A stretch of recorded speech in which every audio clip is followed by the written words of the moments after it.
வெற்றி வெற்றி என்று சொல்லி வெற்றி மேலும் வருகுது. வெற்றி மேல வெற்றி தந்து நன்மையெல்லாம் பெருகுது.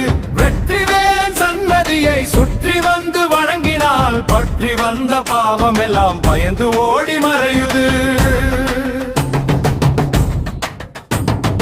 வெற்றி வெற்றி என்று சொல்லி வெற்றி மேலும் வருகுது. வெற்றி மேல வெற்றி தந்து நன்மையெல்லாம் பெருகுது. வெற்றி வேலன் சன்னதியை சுற்றி வந்து வணங்கினால் பற்றி வந்த பாவம் எல்லாம் பயந்து ஓடி மறையுது. வெற்றி வேலன் சன்னதியை சுற்றி வந்து வணங்கினால் பற்றி வந்த பாவம் எல்லாம் பயந்து ஓடி